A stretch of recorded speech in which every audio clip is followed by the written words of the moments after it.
दर्शकबिन नमस्कार। Mountain television एचडीको नियमित कार्यक्रम माउन्टेन संवादमा यहाँहरूलाई स्वागत छ। म राजाराम गौतम। सरकार परिवर्तन भएसँगै यसको प्रभाव प्रदेश सरकारमा देखिन सुरु भइसकेको छ। प्रतिपक्षी दलहरूको बहिष्कारका बीच बागमती प्रदेश सरकारको आगामी आर्थिक वर्ष 2078-79 को बजेटको विनियोजन विधेयक र बजेट कार्यान्वयन गर्न बनेको विधेयक बहुमतले पारित भएको छ। बैठक सार्न गरिएको विपक्षी दलहरूको आग्रहलाई बेवास्ता गर्दै बसेको प्रदेश सभा बैठकबाट सत्तापक्ष नेकपा एमालेले आगामी आर्थिक वर्षको बजेटको विनियोजन विधेयक र बजेट कार्यान्वयन गर्न बनेको विधेयक बहुमतले पारित गरेको छ। आज हामी बागमती प्रदेश सरकारले ल्याएको बजेट नीति तथा कार्यक्रमको प्रभावकारिता, प्रतिपक्षको भूमिका तथा समसामयिक राजनीतिका विषयमा नेकपा माओवादी केन्द्रको अबको राजनीतिक यात्रा विषयमा नेकपा माओवादी केन्द्रका नेता बागमती प्रदेशका प्रदेश सभा सदस्य रत्न ढकालसँग माउन्टेन संवादमा रहनेछौँ। कार्यक्रममा यहाँलाई स्वागत छ। हजुर, धन्यवाद। विपक्षी दलहरूले बजेटमाथि विरोध र बहिष्कारका बीच पनि प्रदेश सभाको बैठकले अवरोध हटाउँदै कुल 57 अर्ब 72 करोडको रुपियाँको बजेट पारित गरेको छ। यहाँहरूको असहमति कहाँनिर थियो? सबभन्दा पहिला त यो बजेट निर्माण गर्नुभन्दा अगाडि यो नेकपा माओवादी केन्द्र संसदीय दलको तर्फबाट हामीले यो नीति कार्यक्रम र बजेटको बारेमा सरकारलाई महत्त्वपूर्ण सुझावहरू दिएका थियौँ। त्यसै गरी अरू विपक्षी राजनीतिक दलहरूले पनि सायद त्यही ढङ्गले दिनुभएको थियो होला। हामीले नीति कार्यक्रममा पनि भन्यौँ, बजेटमा पनि भन्यौँ कि हाम्रो प्रदेशको आवश्यकता अनुसार र अहिलेको आवश्यकता अनुसार, अहिलेको आवश्यकता भनेको जो हामी कोभिडको चाहिँ महामारीको बिचमा छौँ, त्यो आवश्यकता अनुसारको बजेट बन्नुपर्छ, त्यही अनुसारको नीति कार्यक्रम बन्नुपर्छ। त्यो भयो भने हामी प्रतिपक्षी भए तापनि बजेटमा हाम्रो सहमति रहन्छ भनेर हामीले भनेका थियौँ। तर हामीले जे भन्यौँ ती कुराहरूको सम्बोधन भएन। नभइसकेपछि जुन शीर्षकहरूमा बजेट अलिक खर्च गर्न सकिँदैन त्यस्तो शीर्षकहरू, त्यस्ता विषयहरू बनाएर बजेट विनियोजन गर्ने र पछि तपाईँको चाहिँ आफ्नो ढङ्गले बजेटलाई रकमान्तर गरेर बजेट चाहिँ मनलाग्दो ढङ्गले बाँड्ने एउटा त्यो प्रवृत्ति देखियो। अरू कतिपय सैद्धान्तिक कुराहरूमा पनि हामीले विमति राखेका थियौँ। ती कुराहरूको नै प्रदेश सरकारको स्पष्ट जवाफ नआएको हुनाले हामीले केही समयको लागि यी कुराहरूको बारेमा स्पष्टता नभएसम्म चाहिँ हामीले यो बजेटमा चाहिँ अब प्रतिपक्षी हिसाबले, समग्र हिसाबले त यो बजेट पूर्ण रूपमा तपाईँको चाहिँ हामीले सन्तुष्टि नभएको हुनाले अथवा सहमति नभएको हुनाले यसको हाम्रो विरोध रहने कुरा त भइहाल्यो। तर पनि व्यवहारिक हिसाबले ठिकै छ, मिलेर जाउँ भन्ने कुरासम्म हामीले गरेका थियौँ। त्यो सरकारको लचिलोपन देखिएन, त्यस कारणले अवरोध भयो र अवरोधका बिचबाट उहाँहरूले बजेट पास गर्नुभयो। प्रदेश सरकारको बजेट प्रचारमुखी, गैरजिम्मेवारी र जनताप्रति अनुत्तरदायी भनिरहँदा यसलाई यो आरोप लगाइरहँदा आरोपलाई पुष्टि गर्ने आधारहरू के? हामीले के भनेका थियौँ भने जस्तो बजेट विनियोजन गर्दाखेरि अथवा बजेट निर्माण गर्दाखेरि तपाईँको चाहिँ अहिले त हामी एउटा विश्व नै कोभिडका कारणले थिलो भइरहेको छ।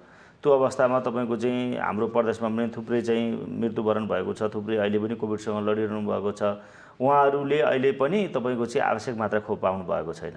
आवश्यक मात्रा तपाईँको चाहिँ सरकारले सुरक्षा यो उपचारको व्यवस्था गर्न सकेको छैन। त्यस कारणले गर्दाखेरि चाहिँ पहिलो ध्यान हामीले त्यतातिर दिनुपर्छ भनेका थियौँ।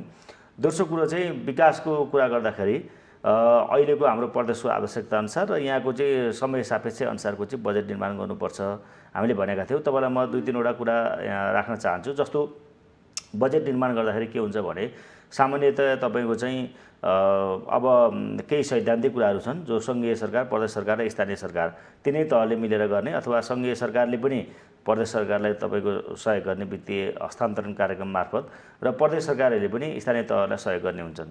वित्तीय हस्तान्तरणका कार्यक्रमहरू सैद्धान्तिक हिसाबले हामीले उठाएका विषयवस्तु के थियो भने त्यो समपूरकका, विशेषका र सशर्त अन्तर्गतका एजेन्डाहरू त स्थानीय तहले तपाईँको चाहिँ माग गरे बमोजिम र स्थानीय तहले पाउने आफ्नो चाहिँ अधिकार क्षेत्रभित्र रहेर बजेट विनियोजन गर्नुहोस् हामीले भनेका थियौँ। त्यो कुरामा पनि तपाईँको चाहिँ राजनीति गर्ने काम भयो। त्यसै गरी प्रदेश सरकारले गर्न नसक्ने हैन, गर्दा त राम्रो हो, तर अहिले तत्काल प्रदेश सरकारले गर्न सक्दैन। हामीले सैद्धान्तिक हिसाबले ती कुराहरू उठाएका थियौँ। जस्तो यो कुलेखानी तपाईँको भीमपेती सुरुक मार्गको कुरा छ। यो सुरुङ मार्ग चाहिँ तपाईँको हाम्रो प्रदेश सरकारले मात्रै गर्न सक्दैन, किनकि कुल हाम्रो बजेट र अहिले चाहिँ अब यो प्रदेश सरकारको पनि अब त समय त करिब 1.5 वर्ष पनि बाँकी छैन, 14-15 महिनाको बिचमा हामीले सुरुवात मात्रै गरिदिएर भएन। त्यसकारण त्यो सम्पन्न गर्ने गरी कसरी निर्माण त्यो गर्न सकिन्छ त? त्यो गर्नुभन्दा पहिला चाहिँ त्योभन्दा पहिला लिएको जो विकास कम्पनीले तपाईँको चाहिँ लिएको थियो त्यसको हस्तान्तरण प्रदेश सरकारलाई हस्तान्तरण भएको पनि छैन त्यो योजना पहिलो। दोस्रो कुरो चाहिँ हस्तान्तरण भइसकेको भए तापनि प्रदेश सरकारको मात्रै लाग्न सक्दैन। हामीले भनेको छौँ नि अर्थतन्त्रको 3 खम्बे अर्थनीति भनेर निजी सहकारी र सार्वजनिकको माध्यमबाट हामीले मुलुकलाई अगाडि बढाउँछौँ भनेका छौँ। त्यतातिर पनि प्रदेश सरकारको ध्यान गएन र सङ्घीय सरकारसित मिलेर त्यो काम गर्ने भन्ने कुरामा भने स्पष्ट सङ्घीय सरकारको पनि त्यसमा चाहिँ खास त त्यो सङ्घीय राष्ट्रिय गौरवको आयोजना हुनुपर्ने योजना हो, किनभने त्यो चाहिँ खरबौँ रुपियाँ खर्च गरेर भन्ने प्रोजेक्ट त प्रदेश सरकारको अहिलेकै व्ययभार हुन सक्दैन। त्यस कारणले गर्दाखेरि चाहिँ यो काम चाहिँ तपाईँको कि त निजी क्षेत्रसँग मिलेर अथवा कि त तपाईँको सङ्घीय सरकारसित मिलेर गर्नुपर्छ हामीले भन्यौँ। अर्को कुरा यो विगत अब यो त तपाईँको चाहिँ धेरै राणाकाल पञ्चायतकालदेखि विषय उठेको हो यो सुरुङ मार्गको कुरा। अहिले तपाईँको फास्ट ट्र्याक बनेको छ होइन, त्यो सँगसँगै तपाईँको चाहिँ त्यही शेष नदीको लेखानी खण्ड सडक विस्तार भएको छ, हामीले प्रदेश सरकारले अहिले पनि बढाइरहेको छ, त्यहाँ खर्च भइरहेको छ। भनिसकेपछि तपाईँको त्यही फास्ट ट्र्याकबाट तपाईँको चाहिँ सुरुङ मार्गभन्दा छिटो यहाँ काठमाडौँ आइपुग्छ भने मान्छे सुरुङ मार्ग किन हिँड्छ? तपाईँको पश्चिमको मान्छेहरू तपाईँको चाहिँ अब चितवन हुँदै तपाईँको फेरि हेटौँडा भएर सुरुङ मार्ग पस्ने पनि होइन, तपाईँको चाहिँ यतै थानकोटको सुरुङ मार्गबाट आइहाल्छ। पूर्वका मान्छेहरू फास्ट ट्र्याकबाट आउँछन् भनिसकेपछि त्यो त्यसको उपयोग गर्ने चाहिँ कति हुन्छ त?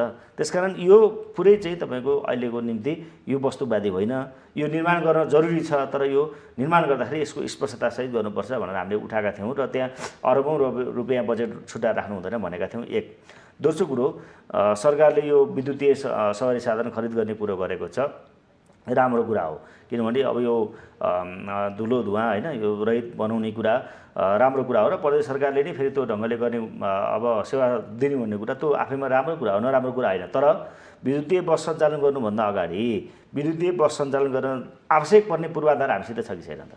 आवश्यक पर्ने पूर्वाधार हामीसित नभइकन जस्तो चाहिँ रेल त हामीले ल्यायौँ, तर रेल ल्याएर अहिले त छोपेर राख्नु परेको छ होइन। सरकारले के भन्यो भने पहिले बस खरिदको निम्ति बजेट विनियोजन गर्यो, अब पूर्वाधारै बनाएको छैन। खास गरी विद्युतीय बस त चार्जिङ स्टेसनहरू बनाउनुपर्ने हुन्छ, चार्जिङ स्टेसनहरू नै बनाएको छैन, अनि बस सञ्चालन गर्ने कहाँ? त्यसमा बस ल्याएर फेरि तपाईँको चाहिँ यो छोपेर राख्ने भनेपछि यसमा त केही न केही तपाईँको चाहिँ पूर्वाधार नबनाइकन पहिला बस खरिदतिर सरकार किन लाग्यो त? यहाँ त केही न केही गडबडी त छ भनिसकेपछि पहिला हामीले पूर्वाधार बनाऊ, त्यसपछि यो खरिद गरेर भन्यौँ हामीले। त्यस्तै यहाँ थुप्रै तपाईँका चाहिँ जो विनियोजन भएर खर्च हुन नसक्ने शीर्षकका बजेटहरू छन्, त्यस्तो ब्लकमा पनि राखिएका छन्। त्यो बजेटहरू चाहिँ अहिले नै तपाईँको चाहिँ वितरण गर्दा राम्रो हुन्छ र स्थानीय तहमा पठाउँदाखेरि राम्रो हुन्छ अथवा निर्वाचन क्षेत्रहरूमा पठाउँदाखेरि राम्रो हुन्छ भनेर हामीले भन्यौँ। त्यो कुराहरूको खास सुनाइ भएन। प्रदेश सरकारले बजेट प्रस्तुत गरिरहँदा र नीति कार्यक्रमहरू प्रस्तुत गरिरहँदा आएका सुरुङ मार्ग विद्युतीय बस लगायतका कुरा गरिरहँदाखेरि यो सन्दर्भमा एउटा सपना त प्रदेश सरकारले देख्न पाउँछ नि होइन? सपना देख्न पाइन्छ, तर सपनाको सुरुवात कहाँबाट गर्ने? जस्तो हामीले बस चलाउँदैछौँ भने पहिला बस गुड्ने पूर्वाधार हामीसित हुनु पर्यो। प्रदेश भनेको त तपाईँको हेटौँडा मात्रै छैन, प्रदेश भनेको उपत्यका मात्रै पनि होइन। एक अझ त्योभन्दा अगाडि म भनौँ, त्योभन्दा अगाडि हाम्रो चाहिँ साझा किन डुबिरहेको छ? ट्रली बसहरू किन डुबे? सरकारको मात्रै लगानी भएका संस्थाहरू अहिलेसम्म सफल त भएका छैनन्। त्यसको अर्थ मैले सरकारले गर्नु हुँदैन भने सरकारले गर्न सक्दा राम्रो, तर सरकारले गर्दाखेरि पनि स्पष्ट एउटा कार्यविधि त बनाउनु पर्यो। त्यहाँ पनि तपाईँको निजी क्षेत्रको सहयोग लिन सकिन्थ्यो कि होइन? अथवा चाहिँ एउटा कुन तरिकाबाट जाने त्यहाँका राजनीतिक दलहरू जो प्रदेश सभामा प्रतिनिधित्व गर्छन् उहाँहरूसित छलफल गरेर यो विषयमा निष्कर्ष पुग्न सकिन्थ्यो नि त। त्यहाँतिर ध्यान छैन। यो त राम्रो कुरा हो, तर राम्रो कुराको सुरुवात पहिला कहाँबाट गर्ने? टुप्पोबाट गर्ने? निर्माण त तल फेदबाट गर्नु पर्यो नि। हामीले उठाएको कुरा यति मात्रै हो। त्यसपछि अहिले आएको बजेटमा आएका प्रदेश सरकारका नीति तथा कार्यक्रममा प्रशंसा गर्न लायक यो कुरा चाहिँ प्रदेश सरकारले गजबै ल्यायो भन्ने कुरा के त? खास त्यस्तो देखिँदैन।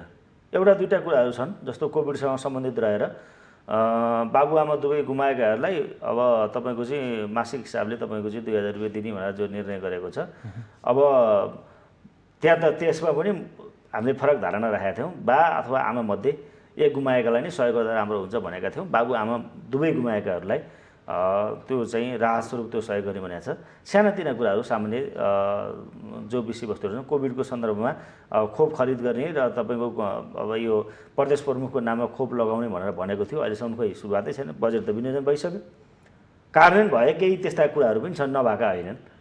तर कुरा के छ त भन्दाखेरि चाहिँ बजेटमा खास समस्या हाम्रो पहिलादेखि सुरुदेखि नै के भयो त भन्दा स्पष्ट एउटा मार्गचित्र भएन। हामीले हाम्रो प्रदेशलाई कस्तो बनाउँछौँ, हाम्रो प्रदेशको हामीले यो 5 वर्षको कार्यकालभित्र हामीले तत्कालीन हिसाबले के गर्छौँ, तपाईँले भने जस्तै दीर्घकालीन हिसाबले भोलिको निम्ति के गर्छौँ होइन भन्ने एउटा स्पष्ट तपाईँको चाहिँ हामीले त्यो सैद्धान्तिक हिसाबले त्यहाँ छलफल गर्दाखेरि पनि हामीले यी विषयवस्तुहरू उठाउने नीति कार्यक्रममा पनि तपाईँको चाहिँ बजेटमा पनि यी कुराहरू पहिला आउनु पऱ्यो नि त। हामी दीर्घकालीन हिसाबले यो गर्छौँ, तत्कालीन हिसाबले यो गर्छौँ, हाम्रो प्रदेशलाई यो ठाउँमा पुर्याउँछौँ भन्ने कुरा हामीले स्पष्ट खाएका भएन। हामीले के मात्रै गऱ्यौँ भने सरकारभित्र पनि आफ्नो त्यो किचन क्याबिनेट भन्छ नि, आफ्नो वरिपरिका मान्छेहरूलाई मात्रै खुसी पार्ने काम गऱ्यौँ, बजेट वितरण गर्ने काम गरौँ, योजनाहरू दिँदाखेरि त्यही ढङ्गले दिन थाल्यौँ। त्यसरी त कसरी हो, त्यो त हिजोकै परम्परा हो नि, त्योभन्दा माथि त उठ्न सकिएन।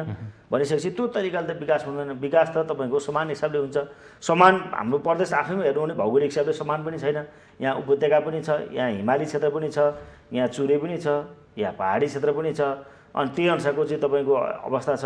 यहाँ तपाईँका चाहिँ अति दुर्गम गाउँपालिकाहरू होइन, धादिङको रुई भ्याली, काभ्रेको मावरा जस्ता गाउँपालिकाहरू पनि छन् जो मानव विकास सूचाङ्कमा धेरै पछि परेका।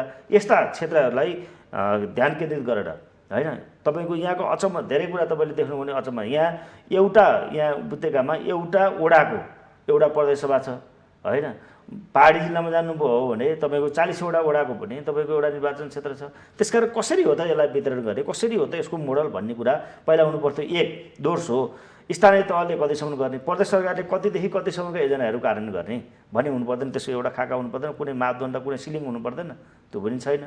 हामीले प्रदेश बजेट बैङ्क बनाउने भनेर प्रदेश सरकारले सुरुमै ल्याएको थियो, त्यो पनि बनाउन सकेन होइन। त्यस कारणले गर्दाखेरि चाहिँ एउटा के भने वितरणमुखी त्यो पनि कार्यकर्ता, त्यो पनि तपाईँको चाहिँ आफ्नो समूह आफ्नो गुटभित्र सङ्केतित भएर प्रदेशको तपाईँको बजेट बाँड्ने भनेको त त्यो के हो भने एउटा हिसाबले जनताले तिरेको राजस्व करमाथिको त दुरुपयोग हो नि त।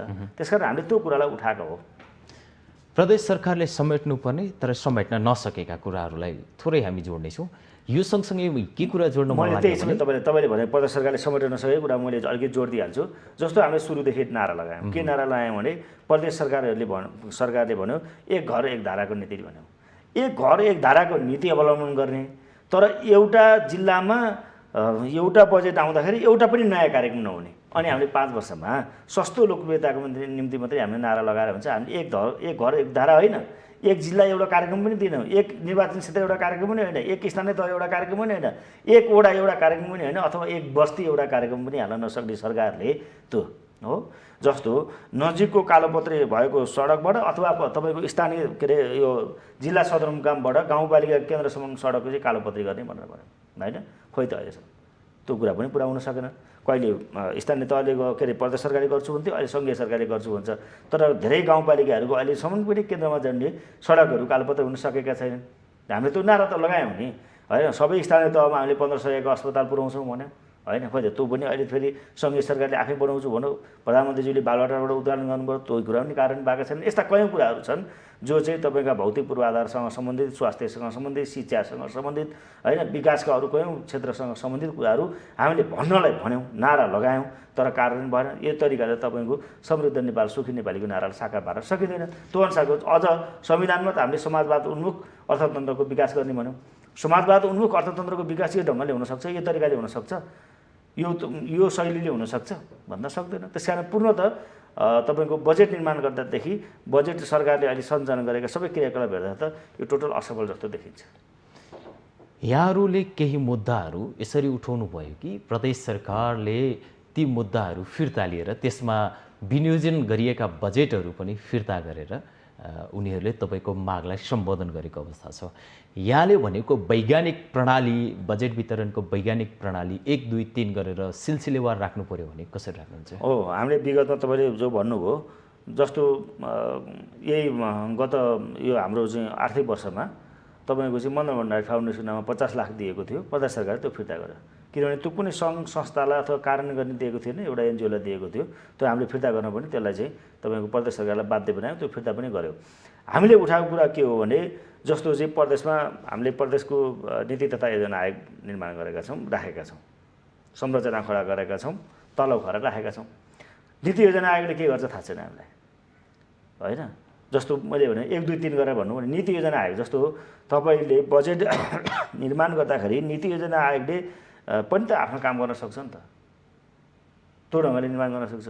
हामीले चाहिँ एउटा बजेटको बैङ्किङ प्रणालीको कुरा गऱ्यौँ, अथवा तपाईँको चाहिँ तत्काल गर्नुपर्ने र दीर्घकालीन हिसाबले गर्नुपर्ने योजनाहरूको सङ्ग्रह गर्ने एउटा बैङ्किङ कुरा गऱ्यौँ हामीले, होइन? प्रदेश सरकारले त्यसमा प्रतिबद्धता पनि जनाएको थियो, गर्छु पनि भनेको थियो, सुरुदेखि त्यो कुरा ल्याएको पनि थियो, होइन? त्यसपछि त्यो बजेट जो बैङ्किङ प्रणाली मार्फत हामीले जान त्यो पनि नीति योजना आयोग मार्फत गयो भने हामीले तपाईँको चाहिँ धेरै दुःख पनि पाउनु परेन, एक, होइन? दोस्रो चाहिँ मैले अहिले पनि भने नि, यहाँको भौगोलिक अवस्थालाई हेरेर बजेट वितरण गर्नु पऱ्यो। यहाँ हाम्रो सङ्घीय राजधानी पनि छ, होइन? यहाँ उपत्यका पनि छ अति विकसित, यहाँ अति दुर्गम क्षेत्रहरू पनि छन्, त्यो कुराहरू पनि ख्याल गर्नु पऱ्यो, होइन? त्यही ढङ्गले तपाईँको चाहिँ विविध क्षेत्रहरू तोकिएको छ नि त, मानव विकास सूचाङ्कबाट पछाडि परेका क्षेत्रहरू, भौगोलिक हिसाबले विकट रहेका क्षेत्रहरू, होइन? तपाईँको चाहिँ हामीले आधार बनाउन सक्छौँ नि त। जस्तो चाहिँ अहिले हामीले दिने प्रत्येक योजनाहरूमा तपाईँ स्थानीय तहमा केन्द्रित गऱ्यो भने त्यो स्थानीय तहमा जानु, निर्वाचन क्षेत्रमा नगरे पनि स्थानीय तह बनाऊँ, त्यहाँ एउटा स्थानीय तहमा हामीले चाहिँ वडा कार्यालयसम्म, एउटा गाउँपालिकाको केन्द्रसम्म जोड्ने हामी चाहिँ सडक कालोपत्ती गर्छौँ। प्रदेश सरकार के हो त नीति? खानेपानीमा यो गर्छौँ, सिँचाइमा यो गर्छौँ, होइन? स्वास्थ्यमा हामीले यतिसम्म गर्ने हो, शिक्षामा हामीले यतिसम्म, के त हुन्छ नि त। त्यस कारण यो ढङ्गले जाँदाखेरि नै तपाईँको चाहिँ भोलिका दिनमा स्पष्ट एउटा चाहिँ सरकार सञ्चालन गर्न पनि सजिलो हुन्छ र जनताले पनि अलिकति राहतको अनुभूति गर्छन्, विकास भएको महसुस गर्छन् भन्ने कुरा हामीले उठाएको।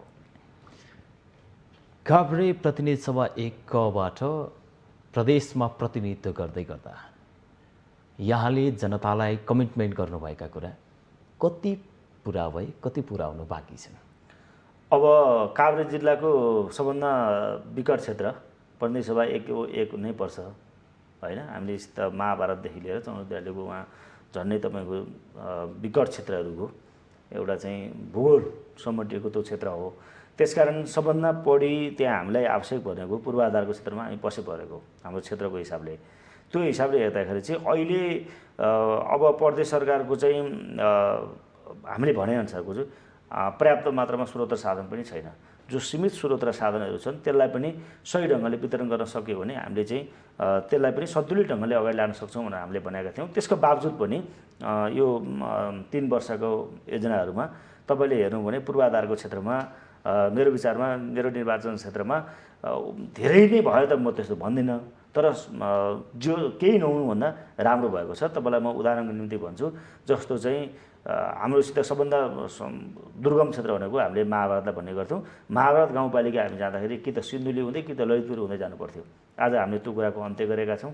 हामी काभ्रेबाटै सिधै तपाईँ महाभारत पुग्न सक्छौँ र काभ्रेको चाहिँ बिपी राजमार्गबाट महाभारतको गाउँपालिका देवीटारसम्मको सडक चाहिँ तपाईँको कालोपत्रे हुने गरी तपाईँको चाहिँ यो टेन्डर, बहुवर्षीय टेन्डर सुरु भइ नै स्वीकृत भएको छ र कालोपत्रेको काम सुरु भएको छ। त्यसकारण यो पूर्वाधारको क्षेत्रमा उपलब्धि हो। त्यसै गरी अरू स्थानीय तहका सबै स्थानीय तहका चौरी देवाली, तिमाल, रोसी, महाभारत, नवबुद्धका केही क्षेत्रहरू छन् जहाँका सडकहरू जो पूर्वाधारका हिसाबले पछाडि ती सबै सडकहरूमा स्तर उन्नतिको कामहरू भइरहेका छन्। सबै भन्नाले मुख्य सडकहरूमा। त्यसै गरी खानेपानीको क्षेत्रहरूमा पनि महत्त्वपूर्ण कामहरू भइरहेका छन्। मेरो विचारमा खानेपानीमा पनि अब हामीले त्यति धेरै समस्या झेल्नु पर्दैन। कतिपय हामीले चाहिँ सिँचाइको लिफ्ट सिँचाइको माध्यमबाट, कतिपय चाहिँ तपाईँको चाहिँ अब सिधै तपाईँको चाहिँ सिँचाइ गर्न जुन सकिने कुलो बनाएर अथवा चाहिँ पोखरीहरू निर्माण गरेर गर्ने हो, त्यो सिँचाइका कामहरू पनि थुप्रै भएका छन्। त्यसकारण पूर्वाधारको क्षेत्रमा, स्वास्थ्यको क्षेत्रमा पनि धेरै भएको जस्तो चाहिँ हामीसित 1500 अस्पतालहरू बनिरहेका छन्। चौरीदेवालमै निर्माण भइसक्यो, महाभारतमै बन्ने प्रक्रियामा छ, रोसीमै बनिरहेको छ, तिमालमै बनिरहेको छ। त्यस कारण स्वास्थ्यको क्षेत्रमा पनि भइरहेको छ। शिक्षाको क्षेत्रमा पनि धेरै कुराहरू भएका छन्। त्यसै गरी पर्यटकीय क्षेत्रमा पनि हामीले ठिकै ढङ्गले अगाडि बढिरहेको छ। पर्यटनमा पनि 1, 2, 3 गरेर राम्रा यी काम हामीले गऱ्यौँ भनेर भन्न सक्ने हामीले आधार तयार गरेका छौँ। पर्यटकीय हिसाबले पनि काभ्रेको यो नमुना गन्तव्य हो भनेर लान सक्ने अवस्था हामीले बनाएका छौँ। त्यसकारण सबै क्षेत्रमा, विकासका सबै क्षेत्रमा केही न केही हिजोको भन्दा आज त्यो अगाडि बढिरहेको मैले चाहिँ पाउँछु। यहाँसँगको अपेक्षा त काभ्रेली जनताको बढी नै रह्यो नि, होइन? होइन, हाम्रा असीमित धेरै आवश्यकताहरू छ, तर हामीसित स्रोत साधनहरू सीमित छ। यो बिचको कन्ट्राडिक्सन छ। एक दोस्रो, लामो समयदेखि होइन, विगत लामो समयदेखि सबभन्दा मैले भने नि दुर्गम, अति दुर्गम र पिछडिँदै आएको क्षेत्र हो। त्यस कारण त्यो एकैचोटि रातारात कायापलट गर्न सकिन्छ भन्ने कुरा होइन। त्यसको हुनाले हिजोको तुलनामा आज धेरै भएको छ, हिजोको तुलनामा। केही समय अगाडि सिन्धुपाल्चोकमा गएको विशाल बाढी र पहिरो पछाडि तपाईँको निर्वाचन क्षेत्र पनि यसको प्रभाव असर देखिएको छ। यहाँ प्रादेशिक सांसदको हिसाबले त्यो ठाउँमा यहाँले के गर्न सक्नुभयो? होइन, सबभन्दा पहिला त यो बाढी पीडितबाट, बाढी पहिरोबाट सबभन्दा धेरै तपाईँको क्षति चाहिँ अब हाम्रो प्रदेशमा सिन्धुपाल्चोकमा हुनु पर्यो। त्यसपछि तपाईँको अरू जिल्लाहरू चितवन, काभ्रे, सिन्धुली लगायतका जिल्लाहरू पनि भएको छ, ललितपुरमा पनि भएको छ। धेरै चाहिँ अहिलेको तपाईँको सङ्कट भनेको सिन्धुपाल्चोकलाई परेको हो। र हामीले यो बारेमा हाम्रो चाहिँ कस्तो छ भने खोलाका किनारहरू, नदीका किनारहरूमा हाम्रो बस्ती छ, जोखिम बस्तीहरू छन्, हामी त्यो कुरा हेर्दैनौँ होइन। प्रदेश सरकारका पूर्वाधारका कुराहरू पनि खोलाकै छेउछालमा भइरहेका छन्, सङ्घीय सरकारका पनि भइरहेका छन्, स्थानीय सरकारका पनि भइरहेका छन्। त्यसकारण हामीले चाहिँ कहाँ बस्ती बस्न उपयुक्त हो, कहाँ होइन भन्ने कुरा निर्गोल पनि गर्न सक्दैनौँ। त्यो भावनाले बेला बेलामा यस्ता मानवीय सङ्कटहरू, दैवी प्रकोपहरू आइरहेका छन् र हामीलाई त्यसले सङ्कटग्रस्त बनाइरहेको छ। त्यसो भएको हुनाले हामीले भनेको चाहिँ प्रदेश सरकारसित नै हामीले गरेको छलफल कुरा के हो भने, पहिलो कुरो त हामीले जहाँ बस्ती निर्माण गर्छौँ त्यो चाहिँ तपाईँको अलिकति भौगोलिक हिसाबले पनि बस्ती बस्न लायक क्षेत्र होइन। भोलिको दिनमा अब भइपरि आउने कुरा त छँदैछन्, तर सापेक्षिक हिसाबले तपाईँको चाहिँ अलिकति मजबुत क्षेत्र, अलिकति तपाईँको चाहिँ बाढी पहिरोले नछुने क्षेत्रहरूमा पहिलो कुरो त बस्ती विकास गर्नु पऱ्यो, बस्तीहरूको स्थानान्तरण गर्नु पऱ्यो। धेरै कारण हिसाबले तात्कालिक हिसाबले त जहाँ क्षति भएको छ, जुन जुन क्षेत्रमा क्षति भएको छ त्यो कुराको चाहिँ तपाईँको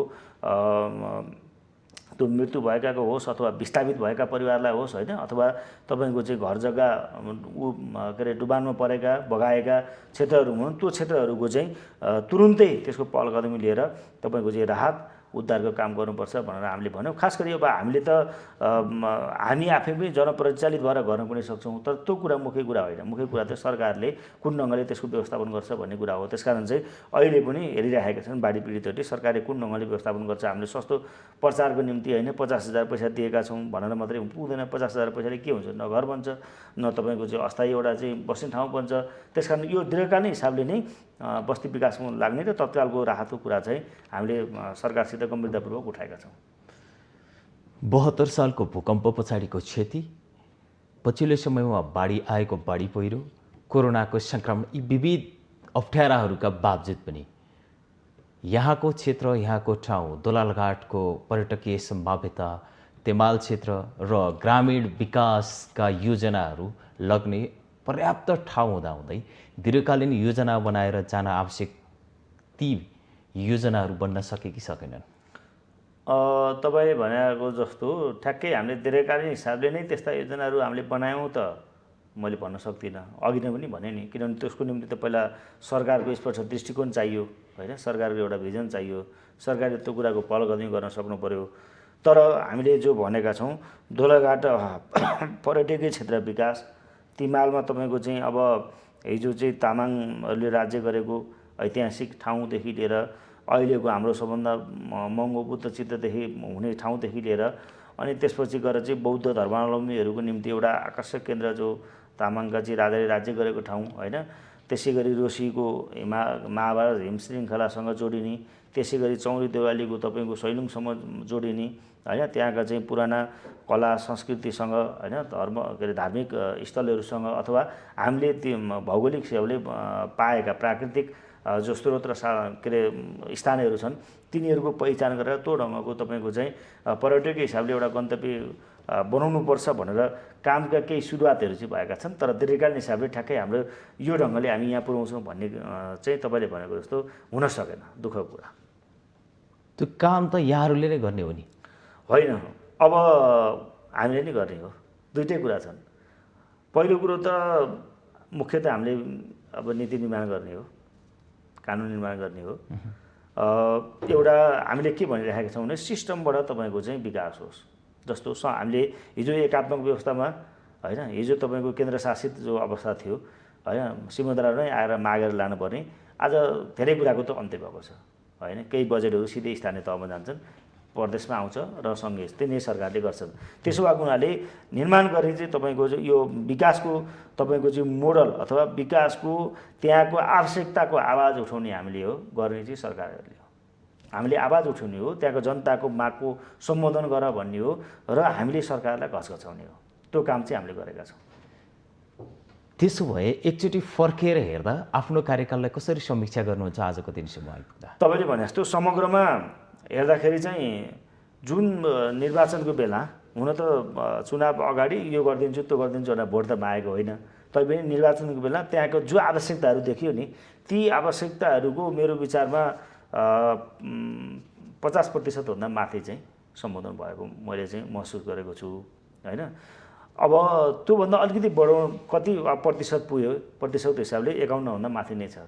तर यो चाहिँ अहिलेको जो अवस्था तपाईँले भन्नुभयो नि, खास गरी अझ भूकम्पबाट भन्दा पनि हामीले यो कोभिडको कारणले झन्डै 2 वर्ष चाहिँ सङ्कटबाट व्यतीत गर्नुभयो। त्यस कारणले गर्दाखेरि अझै केही गर्न सकिन्थ्यो होला, त्यसले पनि थोरै समस्या पाइरहेको छ। तर सम्पूर्ण हिसाबले जति भएको छ त्योबाट म पूर्ण सन्तुष्ट चाहिँ छैन। सर्वोच्चको परमादेश पश्चात सरकार परिवर्तन भयो। सरकार बन्नमा महत्त्वपूर्ण भूमिका खेल्ने तपाईँका पार्टी अध्यक्ष पुष्पकमल दाहाल प्रचण्ड 5 दलको गठबन्धन पश्चात अहिले नेपाली काङ्ग्रेसका सभापति शेरबहादुर देउवा देशको प्रधानमन्त्री हुनुहुन्छ। अब त भाग लाउने ठाउँमा तपाईँहरू पनि पुग्नु भएको छ। होइन, यो भाग लाउने ठाउँसँग कुरा आएन। कुरा के हो त भन्दाखेरि चाहिँ अहिलेको हाम्रो संविधान र अहिलेको हाम्रो चाहिँ यो संविधानले केही नयाँ कुराहरू निर्दिष्ट गरेको छ, त्यसको रक्षाको कुरा हो। त्यसकारण चाहिँ अहिले हामी भागभण्डाको ठाउँमा छैनौँ। अहिले हामी देश र तपाईँको चाहिँ यो संविधान रक्षाको निम्ति चाहिँ तपाईँले भनेको जस्तो गठबन्धनमा हाम्रा राजनीतिक पार्टीहरू हामी छौँ। पछिल्लो राजनीतिक घटनाक्रम स्वाभाविक थियो? स्वाभाविक थियो।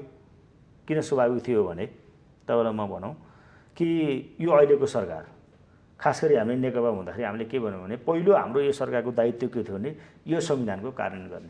किनभने हामीले नयाँ संविधान बनायो नि त, यो संविधानको कार्यान्वयन गर्ने। हामी नयाँ व्यवस्थामा गएका थियौँ। नेपाल सङ्घीय लोकतान्त्रिक गणतन्त्रमा गयो भने हामीले सङ्घीय लोकतान्त्रिक गणतन्त्र सङ्घीयतालाई हामीले मजबुत बनाउनु पऱ्यो। सङ्घीयता त हाम्रो निम्ति नयाँ प्रयोग हो नि, त्यसको कार्यान्वयन गर्नु पऱ्यो होइन। त्यसको निम्ति चाहिँ त्यही अनुसारको चाहिँ दृष्टिकोण हुनु पऱ्यो होइन। त्यसपछि तपाईँको हामी गणतन्त्रमा गएका छौँ होइन। हाम्रा थुप्रै यो संविधानमा धेरै उपलब्धिहरू छन्। ती उपलब्धिहरूको प्रयोग गर्ने, त्यसको रक्षा गर्ने, त्यसलाई कार्यान्वयन गर्ने हामी ठाउँमा थियौँ। तर अहिले गत अब निवर्तमान सरकार भन्नु पऱ्यो, निवर्तमान सरकारले ठिक त्यसको विपरीत के गर्यो भन्दाखेरि तपाईँको चाहिँ यो संविधानलाई पटक पटक आक्रमण गर्ने काम गर्यो। यो व्यवस्थामाथिको हमला बोल्यो, धावा बोल्यो। त्यसकारण चाहिँ संविधानको प्रश्नमा अथवा हामीले प्राप्त गरेका उपलब्धिहरूको रक्षा गर्ने प्रश्नमा यो जो गठबन्धन भएको छ र पछिल्लो जो अदालतको आदेशबाट जो यो स्थिति पैदा भएको छ, यो चाहिँ मुलुकको लागि, देशको निम्ति यो अति आवश्यक थियो र यसले तपाईँको अब मुलुकलाई सही गोरेटोतिर लान खोजिरहेको छ र सही ढङ्गले संविधान चाहिँ ट्र्याकमा आइरहेको अनुभूति चाहिँ जनताले गरेका छ। यहाँले माओवादीबाट राजनीति गरिरहँदा केही समय बिचको यो केही समय एमालेका साथीहरूसँग पनि मञ्च सेयर गर्नुभयो, कस्तो अनुभव रह्यो? होइन, यो पहिलो कुरो त सहकार्यको हिसाबले तपाईँले भन्नुहुन्छ भने भावनात्मक हिसाबले चाहिँ नेतृत्व तहमा भन्दा कार्यकर्ता पङ्क्तिमा चाहिँ भावनात्मक सम्बन्ध चाहिँ राम्रो रह्यो। समग्रमा मैले भन्नुपर्दा भावनात्मक हिसाबले जो वर्गीय हामी नाता भन्छौँ अथवा भावनाहरू तपाईँको साटासाट गर्ने र खास गरी मुलुकलाई अगाडि बढाउने सन्दर्भमा, देशलाई अगाडि बढाउने सन्दर्भमा एकताले नै बल पुग्छ भन्ने कुराको जनमत चाहिँ तल कार्यकर्ता पङ्क्तिमा रह्यो, नेताहरूमा भन्दा है। पहिलो कुरा मैले तपाईँलाई भने। दोस्रो कुरा हामीले के भने त्यो भावनालाई मात्रै हेरेर पुग्दैन, त्योसँग के जोडिएको हुन्छ त भन्दाखेरि हामीले नेकपा भन्दै गर्दाखेरि अथवा नेकपाको पहिला त तपाईँको चाहिँ यो सहकार्य भएर हामी निर्वाचनमा गएका थियौँ होइन, तपाईँको चाहिँ चुनावी एलायन्स गरेर। त्यो बेला हामीले के भनेका थियौँ भने मुलुकलाई 2-3वटा हामीले कुरा प्रतिबद्धता जाहेर गरेका थियौँ। 1, राजनीतिक अस्थिरताको अन्त्य गरिन्छ। 2, संविधानको कार्यान्वयन गरिन्छ। 3, समृद्ध मुलुक बनाइन्छ अथवा विकास गरिन्छ होइन। त्यसै मुलुकलाई तपाईँको चाहिँ एउटा नयाँ ढङ्गले अगाडि बढाइन्छ भनेर हामीले भनेका थियौँ। अब हामीले एकता पनि अथवा हाम्रा ती सम्बन्धहरू पनि कहाँ हेर्नु पऱ्यो भने ती कुराहरूको हामीले अन्त्य गर्न सकेको सकेनौँ। जनताले त हामीलाई त्यहाँ नाप्छ।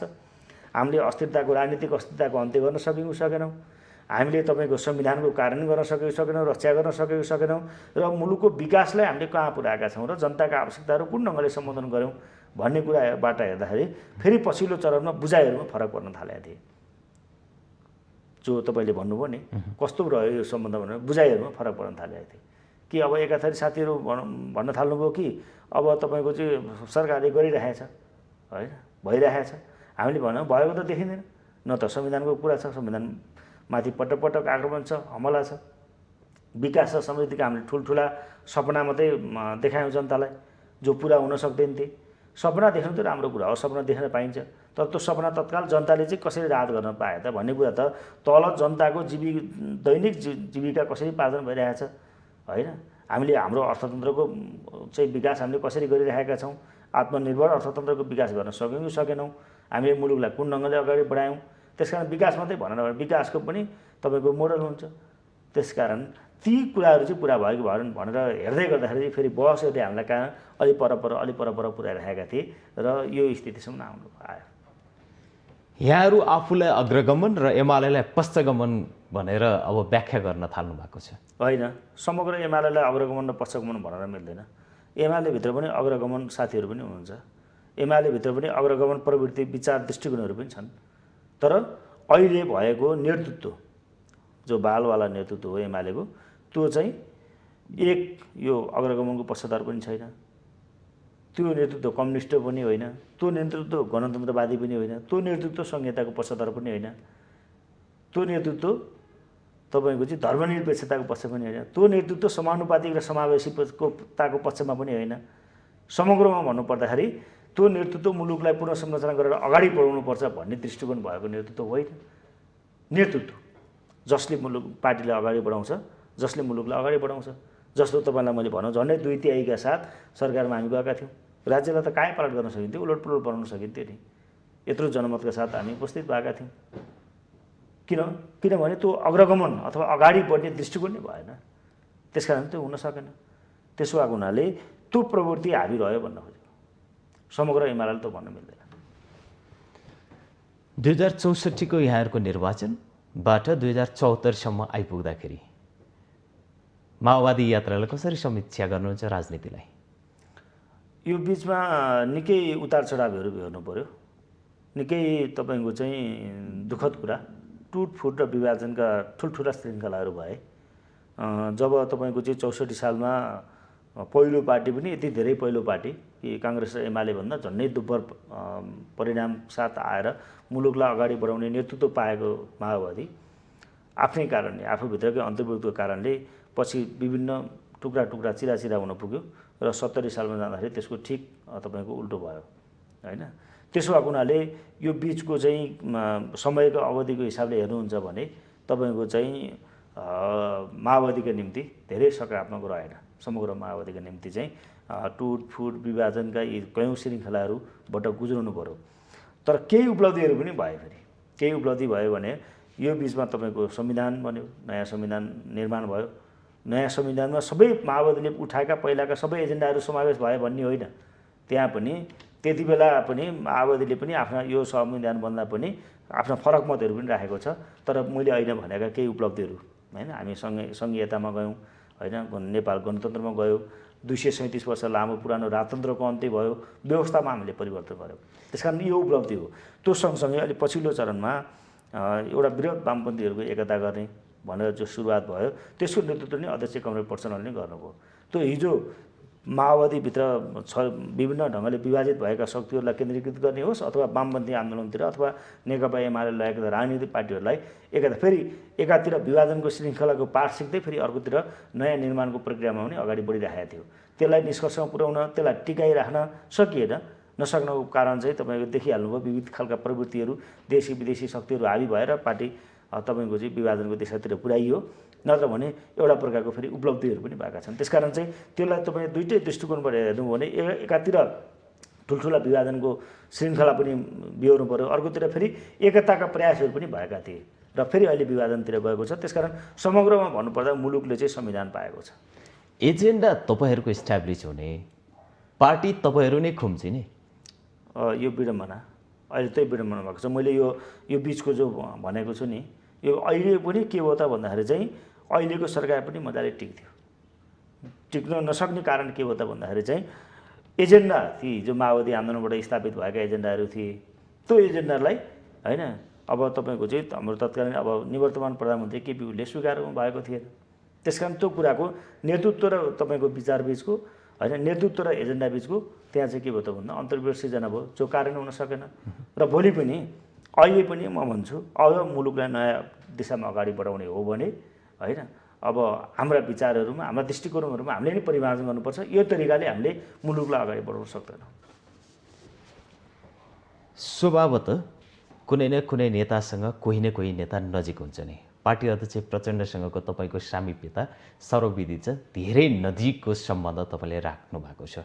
यो सम्बन्धका आधारमा पछिल्लो समयमा पार्टी अध्यक्षले अरू पार्टीका नेताहरूसँग, कम्युनिस्ट धारकै नेताहरूसँग, मैले नेपाल कम्युनिस्ट पार्टी विप्लव समूहलाई इङ्गित गर्दैछु, यी नेताहरूसँगको यो जुन खाले उठबस बढेको छ, बाक्लिएको छ, यसले के सङ्केत गर्न खोजेको हो? यो तपाईँको चाहिँ कम्युनिस्टको पार्टीको यो आन्दोलनको इतिहास हेर्नु हो भने यो तपाईँको चाहिँ एउटा प्रकारको क्रमभङ्गता र छलाङ हान्ने जो हामी भन्छौँ नि, कहिले क्रमभङ्ग पनि गर्न सक्ने र छलाङ हान्न पनि सक्ने, धेरै लचिलो पनि हुन सक्ने, धेरै कठोर पनि बन्न सक्ने होइन। तपाईँको चाहिँ मुलुक देश र जनताको निम्ति तपाईँको चाहिँ जे गर्दा ठिक हुन्छ त्यो गर्न तयार हुने एउटा प्रकारको नेताको रूपमा कमरेड प्रचण्डलाई मैले बुझ्छु। त्यसो भएको हुनाले अहिले जुन प्रकारको हामीले विभाजनको एउटा श्रृङ्खला बिहोर्नु पऱ्यो भर्खर है, अब त्यो विभाजनको श्रृङ्खलाबाट फेरि तपाईँको चाहिँ एउटा प्रकारको क्रम भङ्ग भएको छ। अब फेरि नयाँ छलाङमा जान्छ र कमरेड प्रचण्डकै नेतृत्वमा नयाँ ध्रुवीकरण सुरु हुन्छ। त्यो ध्रुवीकरणको सुरुवात तपाईँले देखिरहनु भएको छ अहिले।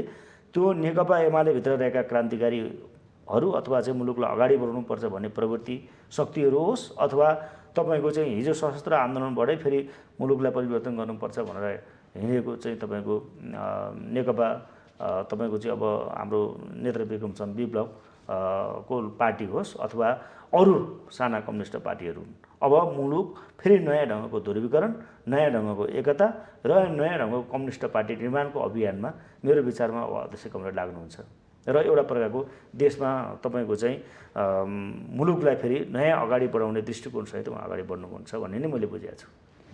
यसलाई यसरी बुझ्न सकिन्छ कि पार्टी अध्यक्ष प्रचण्डले आत्मसमीक्षा गर्दै हिजो भएका कमी कमजोरीलाई सच्याउँदै अब फेरि कम्युनिस्टहरू एक ठाउँमा हुनुपर्छ भनेर नयाँ एउटा धार तयार गर्न खोज्नु भएको हो? त्यसमा त कुनै विवादै छैन नि। तपाईँ मिडियाका साथीहरूलाई नै थाहा छ नि, कुनै कुरामा कमजोरी भयो भने त्यसको तुरुन्तै आत्मलोचना गर्न सक्ने नेता भने चाहिँ प्रचण्ड हो। उहाँले कुनै यो कुरा चाहिँ अलिकति कमजोरी भयो, यो मैले गल्ती गरेँ भन्ने महसुस भयो भने तपाईँको चाहिँ तुरुन्तै त्यो कुराको चाहिँ होइन आत्मलोचना हुने अथवा चाहिँ यो कुरा गल्ती भयो भनेर भन्न सक्ने नेता हो। त्यस कारण फेरि नेता भइसकेपछि नेतामा कमजोरी हुँदैनन्, नेताले गल्ती गर्दैन भनेर म ढाकछोप गर्न चाहिँ चाहँदैन है फेरि। किनभने हामीले त्यो गर्दै आउँदाखेरि तपाईँ के भयो त भन्दाखेरि धेरै त्यसो गर्दाखेरि पनि त्यो चाहिँ कहिले चाहिँ माओवादीमा पनि त्यस्ता प्रवृत्तिहरू देखिए होइन। अहिले हामी त्यो केपी ओलीतिर देखिरहेका छौँ क्या, जो एउटा चाहिँ तपाईँको चाहिँ सामन्तवादी प्रवृत्ति पनि भनिन्छ नि, त्यो नेतृत्वलाई पूजा गर्ने होइन। अब हिजो राजतन्त्र नरहे केही पनि हुँदैन भने जस्तै अहिले केपी ओली नभए केही पनि हुँदैन होइन भन्ने जस्तो त्यो प्रकारको नेतृत्वलाई त्यो अतिवादमा बुझ्ने त्यो कुरा पनि बेठिक छ। त्यस कारण मैले भने चाहिँ त्यस्ता प्रवृत्तिहरू पनि छन्, त्यो प्रवृत्तिले चाहिँ सही ठाउँमा पुर्याउँदैन। हामीले नेतृत्वलाई आलोचनात्मक दृष्टिकोणसहित हेर्ने हो, राम्रा सकारात्मक कुराको हामीले चाहिँ सहयोग गर्ने हो, सम्मान गर्ने हो, स्वागत गर्ने हो, र गलत कुराहरू भयो भने गलत प्रवृत्तिहरू देखियो भने त्यसको विरोध गर्ने हो। त्यो दुईवटा कुरा सँगसँगै लानुपर्छ, अनि मात्रै नेतृत्व पनि सही हुनसक्छ। यसो भनिरहँदा पनि यदि नेकपा माओवादी केन्द्रले महाधिवेशन गर्यो भने पनि नेतृत्व परिवर्तन हुनेवाला त छैन। त्यो त महाधिवेशनमा भन्न सकिन्छ नि अहिले नै। तर मैले अहिले त यति चाहिँ भन्न सक्छु कि अहिलेको यो वर्तमान अवस्थामा नै महाधिवेशन भइहाल्दाखेरि र मुलुकको यो अवस्थाबाट नै मेरो विचारमा अध्यक्ष कमरेडले विश्राम लिएर अर्को हामीले नेता बनाइहाल्छौँ भन्ने कुरा त्यस्तो चाहिँ मलाई लाग्दैन। त्यो परिकल्पना गर्न सक्ने अवस्था छैन, परिकल्पनै गर्न नसक्ने भन्ने त भएन फेरि, त्यस्तो चाहिँ हुँदैन। यहाँ अखिल क्रान्तिकारीको तत्कालीन अध्यक्ष भइरहँदा 2072 सालको साउनमा लिपुलेक पुगेपछि तपाईँ एकाएक राजनीतिक वृत्तमा एउटा खाले चर्चाको विषयमा आउनुभयो। यद्यपि तपाईँको राजनीतिक यात्रा त्यहाँबाट सुरु भएको होइन, धेरै अगाडिदेखि नै तपाईँको राजनीतिक यात्रा सुरु भएको हो। त्यो बेलादेखि यो बेलासम्म समीक्षा गर्नु पर्यो भने, सम्झिनु पर्यो भने कसरी सम्झिनुहुन्छ? सबभन्दा पहिला त यो मेरो राजनीतिक इतिहासमा केही घुम्तीहरू छन्, केही चाहिँ तपाईँको अब त्यसलाई इतिहासै भनौँ न, विगतका इतिहासहरू छन्। एउटा कालखण्ड चाहिँ कस्तो रह्यो भने विद्यार्थी जीवन, त्यो स्कुल पढ्दादेखि क्याम्पस पढ्दाखेरिसम्मको विद्यार्थी जीवन त्यो पनि सङ्घर्षमय तरिकाले नै बित्यो। किनभने त्यो जनयुद्ध सुरु हुनुभन्दा 52 सालभन्दा अगाडि नै म तत्कालीन एकता केन्द्रमा सङ्गठित भएको, जनमोर्चा त्यतिखेर खुला पनि थियो। त्यो बेलादेखि तपाईँको चाहिँ विद्यार्थी सङ्गठनमा सङ्गठित भएर तपाईँको आएको त्यो हिसाबले हेर्दाखेरि एउटा त्यो विद्यार्थी जीवनमा गरेको सङ्घर्ष भयो। त्यसपछि विद्यार्थी जीवनमै फेरि अब स्कुल जीवन सकेर जब क्याम्पसमा पढ्न आइसकेपछि त्यसपछि फेरि यहाँ सक्रिय ढङ्गले तपाईँको चाहिँ अब त्यतिखेर हामी तत्कालीन हिसाबले पूर्णकालीन सदस्य भएर राजनीति गर्ने भन्थ्यौँ। त्यो सुरुवात गरिसकेपछि तपाईँको चाहिँ म उपत्यकामा बसेर काम गर्न थालेँ। त्यो गर्दाखेरि सबभन्दा धेरै तपाईँको चाहिँ हुन त धेरै साथीहरू अहिले पनि बेपत्ता हुनुहुन्छ होइन, धेरै साथीहरू शहीद पनि हुनुभयो। त्यो तुलनामा त अब हामीले कहीँ त्यसलाई तुलना गर्न सक्ने कुरा भएन। तर पनि यहाँ बसेर सङ्घर्ष गर्दै गर्दाखेरि त्यो बिचमा म 3 पटक गिरफ्तार परेँ र 3 पटक पनि चरम यातना भएँ। र पहिलोचोटि चाहिँ म हिरासतबाट छुटेँ, त्यो दोस्रोचोटि म सेन्ट्रल जेल बसेँ, त्यसपछि तेस्रो पटक म तपाईँको नक्कु जेल बसेँ र जनआन्दोलन सफल भइसकेपछि छुटेको म। त्यसो भएको हुनाले एउटा प्रकारको त्यो त्यतातिरबाट हेर्दाखेरि त्यो जेल जीवनसहित त्यो कठोर तपाईँको चाहिँ यातनासहितको पार गरेर आएको जीवन भयो। अर्को त्यसपछि फेरि शान्ति प्रक्रियामा यता आइसकेपछि त्यसपछि फेरि विद्यार्थी सङ्गठनको नेतृत्व गर्दै शैक्षिक आन्दोलनको नेतृत्वसम्म पुगेको, अध्यक्षसम्म भएको र शैक्षिक आन्दोलनको पनि अनुभव उपत्यकाको चाहिँ अब यो सहरी सङ्घर्षको अतिरिक्त शैक्षिक आन्दोलनको पनि लामो समयसम्म त्यो एउटा अनुभव हुने भइहाल्यो। त्यो सँगसँगै तपाईँको चाहिँ पछिल्लोचोटि तपाईँले भनेको जोडिएको कुरा के हो त भन्दाखेरि चाहिँ राष्ट्रियताको प्रश्नमा। हुन त अखिल क्रान्तिकारी त्यति बेला राष्ट्रियताको पक्षमा धेरै आवाजहरू पनि उठाएको थियो होइन। तपाईँको चाहिँ यता लक्ष्मणपुर बाँधदेखि कालापानीदेखि यता भारतमा जाँदा सीमाहरू मिचिन्थे, त्यहाँ खबरदारी गर्दै विद्यार्थी सङ्घहरू झन्डा पुग्दै दगुरिरहेको अवस्था थियो। हाम्रो सङ्गठन पनि पुगेको थियो। तर तपाईँले ठ्याक्कै जोड्नु भएको चाहिँ अब यो विद्यार्थी सङ्गठनको नेतृत्वमा हुँदा तत्काल 72 सालको त्यो विनाशकारी भूकम्प जति बेला थिलो भएको थियो, त्यो अवस्थामा चाहिँ तपाईँको अब पश्चिमको चाहिँ सिमाना होइन, अब कालापानी त तपाईँको चाहिँ धेरै पहिलादेखि मिचिएको थियो भन्ने तपाईँको चाहिँ अब यो लिपुलेको कुरा चाहिँ तपाईँको त्यति चर्चामा थिएन। त्यो बेला तपाईँको चाहिँ 72 सालको त्यो भूकम्पको बेला तपाईँको चाहिँ अब भारतीय प्रधानमन्त्री चाहिँ चिनमा भ्रमण गर्न गएको बेला उहाँहरूको बिचमा चाहिँ द्विपक्षीय सम्झौता भएछ। नेपालको दार्चुला जिल्लाको ब्यास गाविसको साबिक है, अहिले त के अरे गाउँपालिका भनेको छ, ब्यास गाविसको तपाईँको चाहिँ 1 नम्बर वडामा अवस्थित तपाईँको लिपुलेक भन्ज्याङलाई 2 बिचको चाहिँ पारस्परिक व्यापारिक केन्द्र बनाउने भन्ने निर्णय गरे। यो त राष्ट्रियतामाथिको आक्रमण थियो, हाम्रो सार्वभौममाथिको चाहिँ तपाईँको चाहिँ हस्तक्षेप थियो। यो त तपाईँको चाहिँ पञ्चशीलको सिद्धान्तको आधारमा पनि थिएन। यो तपाईँको कुनै पनि कोणबाट तपाईँले हेर्नु भने त नेपालमाथिको सिधै हस्तक्षेप, किनभने तपाईँको चाहिँ नेपाल सरकारलाई जानकारी गराइएन, नेपाल सरकार कुनै नै भएन, द्विपक्षीय सहमति गरे। यो त हेर्दै ठाडो हस्तक्षेप सहेर बस्न सक्ने कुरा त भएन नि।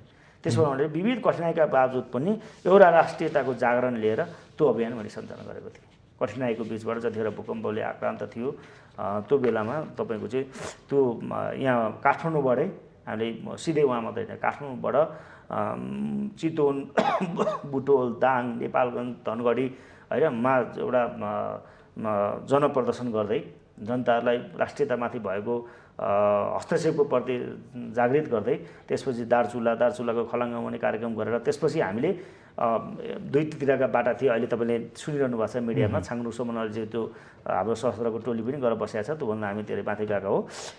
त्यहाँसम्म तपाईँको चाहिँ इन्डियातिरबाट जाँदाखेरि अहिले पनि गाडीबाट जान सकिन्थ्यो, त्यतातिरबाट हामीलाई जान दिएन। हामीलाई चाहिँ पहिले साथीहरू गिरफ्तार गर्यो, त्यसपछि हामी नेपालको बाटो हुँदै निकै कठिनाइपूर्वक पहिला राणाकालमा बाटो रहेछ, त्यही बाटो खोज्दै पन्छाउँदै बनाउँदै हामी त्यहाँसम्म पुग्यौँ र राष्ट्रियताको यो अवस्थामा अन्तिममा छौँ, हामी लगभग समय सकिसकेको छ। यो अवस्थामा अहिले तपाईँहरूकै गठबन्धनको सरकार भइरहँदा यो सरकारलाई दबाब दिनको लागि तपाईँ फेरि तयार हुनुहुन्छ कि हुनुहुन्न? त्यो त म मात्रै होइन, सबै तयार रहनुपर्छ। किनभने राष्ट्रियताको देश रहेन होइन, हामीले यहाँ चाहिँ तपाईँको हामी हुने हो, देशै रहेन भने हामी नेपाली त हुन सक्दैनौँ। त्यसकारण राष्ट्रियताको प्रसङ्गमा सधैँभरि नै त्यो आफ्नै पार्टी सरकारमा होस् अथवा फरक पार्टी होस्, त्यो भन्ने कुरा त्यसरी हेर्नु हुँदैन। हाम्रै पार्टी हुँदा पनि सरकारलाई खबरदारी चाहिँ गरिरहनुपर्छ। हस्, यहाँले आफ्नो अमूल्य समय हामीलाई प्रदान गर्नुभयो, धेरै धेरै धन्यवाद। यो पछिल्लो समयको समसामयिक राजनीतिदेखि लिएर प्रदेश सरकार र आफ्नै जिल्लाको सम्म विषयवस्तुमा जो प्रश्न पार्ने अवसर प्रदान गर्नुभयो, त्यसको निम्ति म माउन्टेन टेलिभिजन र तपाईँलाई पनि धेरै धेरै धन्यवाद दिन चाहन्छु। धन्यवाद। दर्शकबिन, आज हामीले बागमती प्रदेशले ल्याएको बजेट नीति तथा कार्यक्रमको प्रभावकारिता र प्रतिपक्षको भूमिका र समसामयिक राजनीतिका विषयमा नेकपा माओवादी केन्द्रका नेता बागमती प्रदेशका प्रदेश सभा सदस्य रत्न ढकालसँग माउन्टेन संवादमा रह्यौँ। भोलि फेरि नयाँ विषयवस्तु, नयाँ व्यक्तित्वका साथ उपस्थित हुने नै छौँ। सत्य, तथ्य र निष्पक्ष समाचारका लागि हेर्दै रहनुहोला माउन्टेन टेलिभिजन HD। नमस्कार।